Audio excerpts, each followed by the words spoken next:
Greetings and welcome back to another episode of the Aaron Jacobs podcast. I'm Aaron Jacobs, a former public school band director in the state of Ohio, now turned health coach. And today I have another guest on. I have Arpan Patel, and he'll talk about where he's from and what he does and teachers how this could be very relevant to you. So Arpan, take it away. Hey guys, I'm Arpan. I'm in Chicago. I'm in real estate. It's a destination that a lot of teachers end up finding somehow. These end up in real estate. So would love to talk to you guys about it. Awesome. I went to Chicago once. I got to see Hamilton a few years ago, actually, in Chicago. We made a weekend trip there just to go see Hamilton, which was great. I mean, that's a great reason to come by. We have great appreciated theater scene here.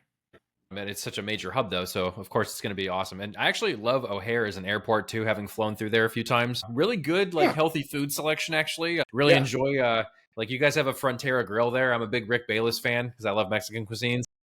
He's the man. I think they're one of the first few places airport-wise to roll out the salads in a vending machine. So you are in real estate. So tell me a little bit about how long you've been in business, because your Instagram kind of tells a whole story. You've been in the game for a while. So I've been since 2009. So I've been in here since just the backside of the crash.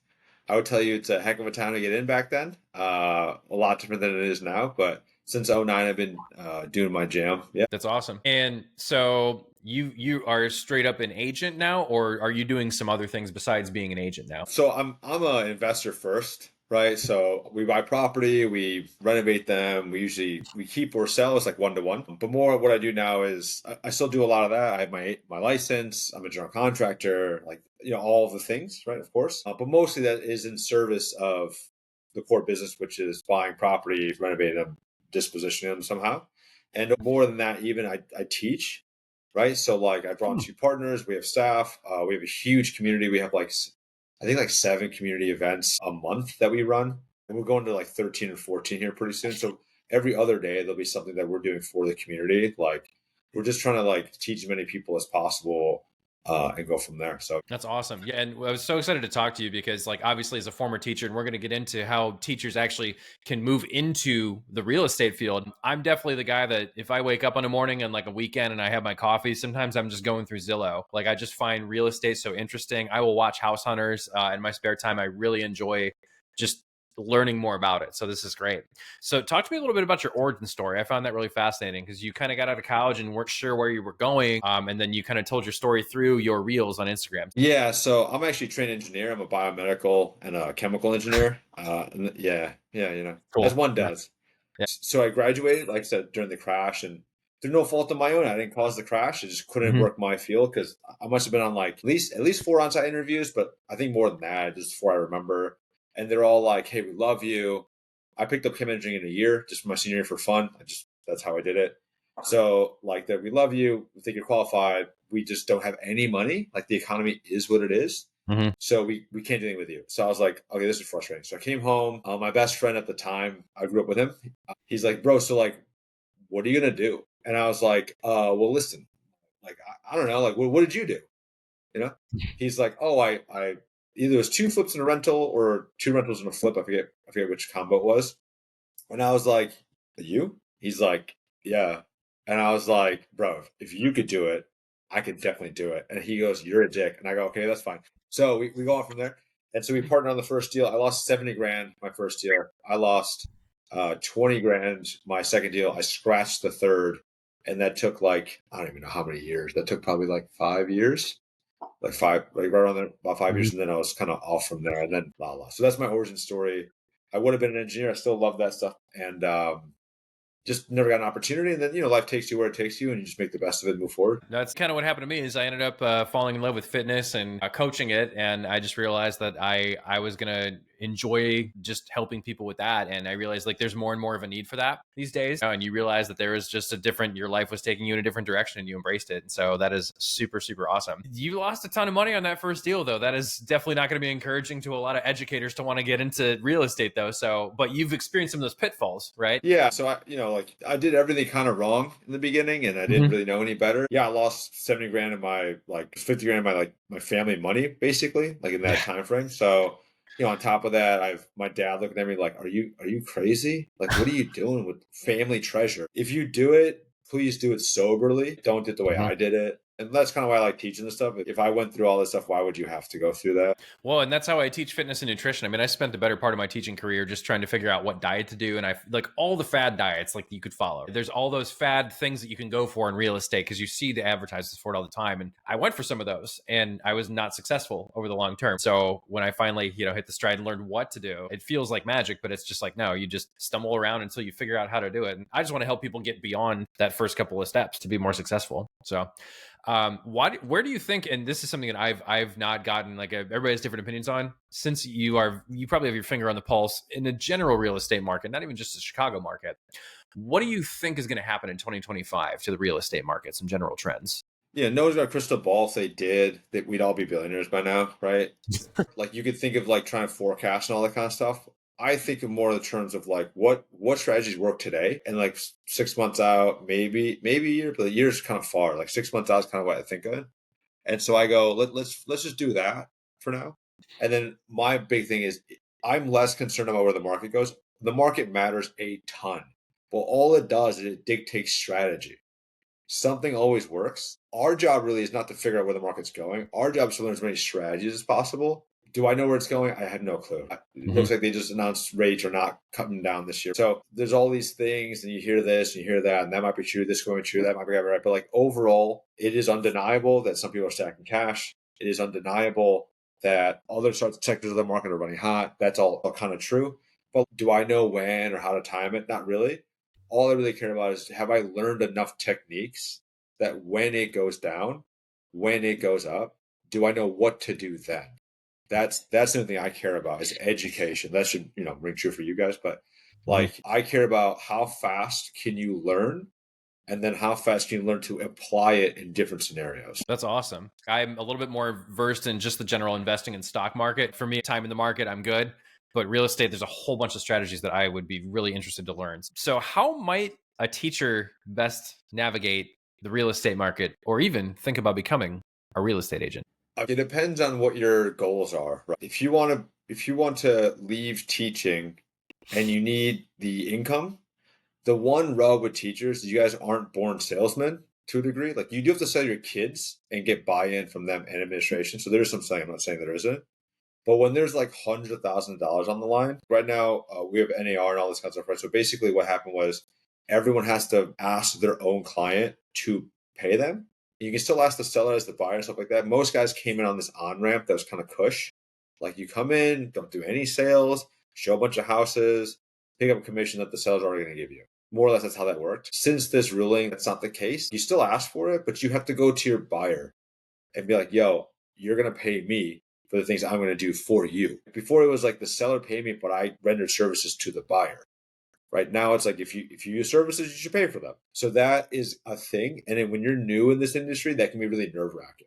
Like, hey, trust me over who else, right? And what's happening is that the field is somewhat consolidating to a degree, because like the guys who are really worth that kind of money are now commanding the market, because they go, well, look, would you hire your bucktooth like uncle? Probably not, because you're going to pay me something similar, and I've been doing this forever. So that's the one rub. So if you're trying to get into real estate, it depends on your goals. If you're trying to do it to supplement or to like go full time, know that like most real estate agents aren't full time. About 90% are part time. Like it depends on the area of the country you are and stuff like that.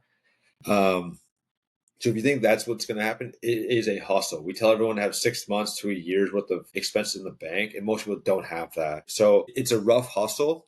If they want to do a vocational thing or they want to replace their income, I should tell them not to go that route. I tell them to go the route of meeting people. There's a lot of things you'll hear out there. I'll tell you most of the time I disagree with almost all of it.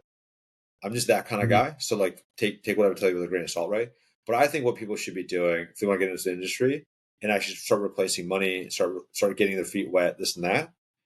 Don't go the agent route, because all they teach you in class is how to not get your boss sued. They won't tell you how to make money. Just to learn how to make money. And I hope you joined a good team. If you joined a bad team, you wouldn't even know half the time, because you don't know any better. And then if they help you make money, great.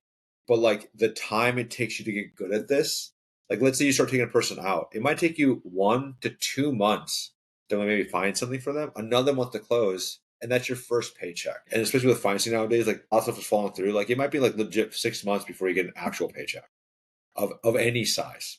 So I think people should go out, meet other people at these meetups. I think you should go the investing route day one. That's my thing. And Mm-hmm. then go the investing route and don't actually invest in a deal. Just go to meetups and just connect people. So like I'm always looking for opportunities. Like someone like me, I just picked up a house under contract last night, right? So we're buying another house here pretty soon. Like we buy one a week. I always need cash. I always need property, right? Because I'm trying to scale my business, right? So if like at the meetup you find someone else and they go, "Hey, I got a bunch of property. I'm a wholesaler. I'm a guy who locks up properties under contract for a living. That's what I do, and I sell them to people like me. And I don't have to work on the contract. Like people have heard this term before. I wouldn't tell you to be that guy. I would tell you to know that guy. Mm. Find a guy like me and put us together and take a little fee. Very small, not a lot. Take a little fee. But what happens is if you do this enough, you'll meet a lot of people. You'll be exposed to a ton of stuff. You can start mapping out the players in your area. You can add value to everyone along the chain. So all you get is good vibes, and then you start seeing like how they run their organization, what they're doing, what things fit your skill set. Like maybe you're super extroverted. Okay, so maybe sales would have been good for you, but if you're super introverted, maybe like a lead manager for a marketing company made some sense. So find your niche by helping everyone around the process lead with value first, and then you'll just naturally find your place. It'll take time, but with time, the trade-off is risk. You don't have a ton of risk out there. You don't have to you don't have the property to worry about, the closing cost, whatever. The wholesaler has some risk, like he puts money out in earnest, You don't have a lot of risk out there. You have a lot of time. You learn a lot, and you get to know the actual scene and what actually works there. Flipping houses works in some parts of Chicago. It's horrific in other parts. Like it doesn't even make sense. You can't even find it. Rentals work amazing in some parts for X amount of reasons, and they suck in other parts because like there's no way it would rent for that much to cover this mortgage. Like there's no way. Right? So you'll find out through your local area like, what's working, what's not, who's doing stuff, who isn't, who needs help, who can I help, what can I do, how can I scale this, how can I help. Dang, that's a lot. So I want to go back to something that you mentioned about the networking piece, helping people find properties for their needs. It's like finder's fees. So it's like, hey, I want to find this exotic car. Can you find it for me? Yeah, sure. Yeah, I'll go find it. Charge you my fee. Thanks. It's more like a finder's fee. You can finder's fee anything. Like contractors, you can finder's fee, property, money. A lot of title companies pay sometimes. You can get a referral fee for like hard money lenders. They broker fees. All these like finder's fees are out there. And so these events that you're talking about with your business, I'm assuming that is partially it's a networking thing to allow for this to take place. Yeah. So we have like a few different sets of them. One of them for like new people specifically. So you'll find in your areas, wherever your teachers are, you'll find like meetups in your local areas. Try and find the one that's geared towards new people. How you'll know is that the people that they have on stage either were just you or they talk about a service that you can specifically use at your level. For instance, if a guy comes in talking about how skyscrapers are bought and sold, which we have a guy like that, like that's a legit example. Like my buddy invested in it, right? I brought one of my friends to the table and he put money in the skyscraper. Like that's not the guy you want to be networking with. Yeah. What are you going to do with him? What are you going to do? You don't even know like the basic term. You can't talk to that guy. So when that guy speaks, that's cool. Awesome. Maybe not the group you want to be a part of when you're trying to learn. Maybe talk to the guy who put his eviction attorney on stage. Like you might run into that if you get a rental. And if you meet someone and they don't have an eviction attorney, well, now you got one. Like that guy can do his eviction. So how we run ours, we try and answer a question that a newbie would have, and we put that person on our team on stage. Who does the work? My GC's on stage. Where do you get the money? My lender's on stage. Who does your taxes on tax season? My accountant's on stage, right? So I try and answer a question that people have, and I put those people on stage. Look for that. Most meetups have a history, so you can look up past speakers and their bios. So you can just go quickly skim it on Meetup or Eventbrite or whatever. Look for that stuff. You'll find, okay, that guy I could use. Okay, that guy I could use. Okay, maybe this is the group that caters to those people. Now, I tell you that's one we do that once a month. Another one we do once a month is workshops. We used to do office hours, bring in your questions or whatever, but now we do workshops. So like that's designed around, bring in your stuff. We will like, here's what we're going to do. And this is what we think can help you in your business. But we're going to workshop this out. We're going to go through some exercises. We also do one that's a set of them every Saturday. This is by invite only, but we call it Business Building Saturdays, where we invite some select members of the community to come in and work on our business. Other initiatives we have in the program, we work on the business tools. The tools of business are also like the people, right? So the thing we did with Martel about pick a word for the year, I did that with 9 people. And the only thing I added in there was I had a thing around where they described all the good things about this year when they're in flow state, the stuff that like got in their way. I then asked everyone to go around the room and point out the things that they could help someone else with. So, Matt, you're bad at this. I'm actually really good at email marketing campaign. Like, let me help you. So I had everyone go around, pick some, like, they heard everything and go, what makes me happy would be to help you on the thing that makes you irritable or whatever. So we work on the people as well as work on the tools of the business. And the last thing we do is currently is a book club. So Martell is this month, we're doing that on Sunday, but once a month we meet for a book club. And the idea is, how are you going to apply this to your life and business? Like we have a guy that comes in once in a while and he, like, it's like a book report to him. And I go, but how are you use this in your life? We did Chris Voss's Never Split the Difference, for instance. And he's like, he could tell me every story that was in the book. And I go, okay, but like, do you use this in your life? He's like, well, why would I? Like, what do you mean? What am I negotiating? I go, then you missed the point. And so like we had another guy he's literally texting his girlfriend, hey, would you be opposed to like tie tonight? She goes, no, I'm not opposed to tie. And like off he goes, right? Like he's using the stuff in the book right away. So those are the sets of things. We're still trying to figure out a physical one, like maybe one of the more like how he does his hikes every week. So we're trying to figure out one more physical one. So we do a lot of different kind of themes for different kind of stuff for our community. That's awesome. One thing I was going to ask, since I'm from the Cleveland area and you're over in Chicago, how would somebody in another city, like you said, Eventbrite and other things, where would I go to look for an event like this for a meetup for like a newbie like me who wants to get into real estate finding? There's a few different sources. One, you can just go to, like you said, Eventbrite. If you put REIA, Real Estate Investment Association, so that's what they call them, RIAs for short, or phonetically RIAs. You can do that. You can also hit up, if you know any investors, they for sure know of some meetup groups. If you don't know any investors, it's actually pretty easy to find them. You just go to the house that like on your block or whatever that looks like it was flipped. Everyone knows a property to you like this. Talk to the agent, see if the agent can ask the investor, like, hey, is there any like meetups that your client goes to? It'll help the agent because they'll be like, oh, maybe I should be going to those things, meet more of those people that is my client. And so it'll jog their memory. So that's how you find those investors in case you don't have any friends or anything like that. It's pretty easy to find. And everyone knows like which house got renovated on the block. Like everybody knows, you know what I'm saying? Investors, that's your best way. The other ways to do it are like there's Association of Realtors. Right. They also have meetups. So you can just Google like your local area, Cleveland Association of Realtors or whatever.